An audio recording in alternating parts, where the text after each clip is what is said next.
Absolutely not.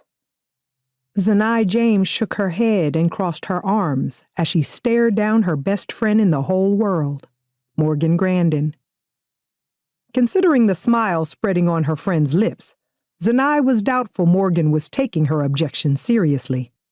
She never did. Come on, Zanai, Morgan fake whined as she stepped from behind the counter of her boutique, the rancher's daughter, and stepped in front of Zanai. This is the party of the year. Anyone who is anyone attends. People start ordering their costumes nearly a year in advance to make sure they're prepared for the masquerade ball. You've spent years dodging this event. It's time for you to stop hiding.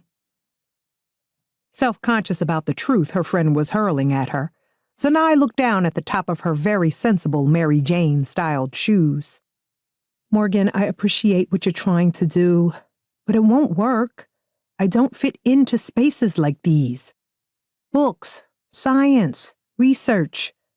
Those things all make sense to me. Small talk and flirting are foreign concepts. Hell, I can't even bat my eyelashes properly. I look like I'm having some sort of seizure when I do. Zanai, Morgan huffed as she placed her hands on Zanai's shoulders. You're beautiful and smart. People will love you if you just give them the chance to. Zanai shook her head. People find me awkward and boring. Hey, don't talk about my best friend like that. You're neither. Zanai smiled at Morgan, loving how protective she was. I didn't say I was awkward and boring. I said people find me to be so. When Morgan's lifted eyebrow revealed she didn't get the distinction, Zanai continued. Morgan, that wasn't a self-deprecating comment. I like the fact that I'm a nerd.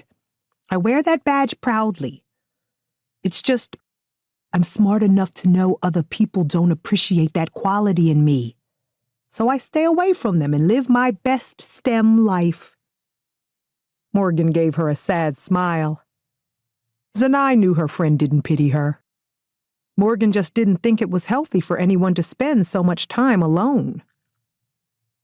Zanai, you promised your aunt you wouldn't let your light be snuffed out by work and that pack of wolves masquerading as your family.